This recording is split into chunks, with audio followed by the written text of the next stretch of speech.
กราบสบายดีเนาะพี่น้องๆเบิดสุขุสุคนเนาะยินดีต้อนรับทุกคนเข้าสู่ส่องสุขสาวลาวไต่เนาะทุกคนเนาะอยู่ในเขตเทศบาลแขวงไซกองคือเก่าคือเดิมจ้าน้องสิพาพี่น้องๆมาเฮ็ดตั้มเมี่ยงหัวสิงไข่กินเนาะทุกคนอากาศก็คือเหมาะสมกับการกินสมกินแซวแห้งเนาะมื้อนี้บรรยากาศก็คือโอ้ยร้อนอบอ้าวเนาะแต่ว่ามีลมพัดมาบ่อยๆน้อยๆหนึ่งเนาะทุกคนเนาะบรรยากาศอยู่ทางฝั่งลาวนี่ก็สิแม่นแดดออกเปร่งๆเนาะทุกคนเนาะอันอยู่ทางฝั่งไทยเด้หรือว่าทางต่างประเทศเป็นอะไรเนาะบรรยากาศช่วงนี้เนาะเป็นจังไดก็คอมเมนต์มาลิ้นน้ำกันได้เด้อทุกคนเด้อไปทุกคนบ่เว้าหลายยายห่างเนาะไปตำเมียงกันทุกคนจำก่อนนี่คือเราเลยเขาไปในหูในตาบริเหียนเพื่อเขาสิตังโมเมนต์ว่าเขาสิยูแล้วสิมาตังเขาก็ต้องไปเหียนแหละซูนทุกมื้อนี่อยู่3 คนที่กินยังจะกินอาหารเรือเฟือป้าตอนอาหารจะถูกกินอิตาลีมาซื้อมาแล้วมาไปกับผู้สาวใหม่ได้ไหมไปหาเลี้ยงเขาเห็นโมเน่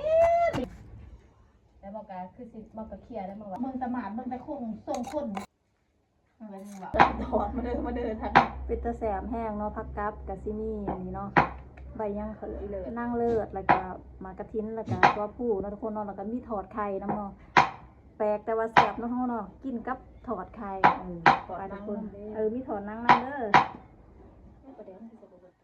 เห็นคนอาหารเหล่าอาหารเดียวแต่ว่าจะไปทองเขือมันจะไปทองเขือแต่ละเป็นเหมือนกินขนาดเลยถ้าเป็นมีกู้แล้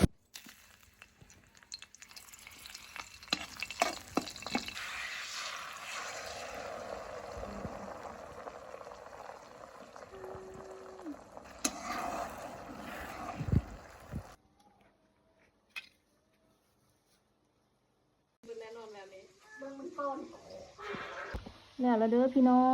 งตำเหนียงแสบๆเนาะมีอีกระปูหินน้ำเนาะถอดไข่แล้วก็ถอดหนังเนาะผักกับกับมีหลายอย่างเลยเนาะมาเด้อพี่น้องมากินน้ำกันเด้อ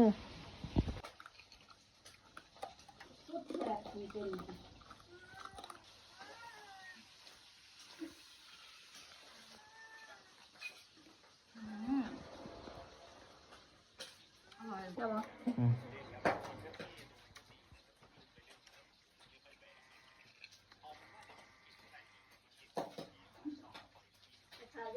เข้ากัน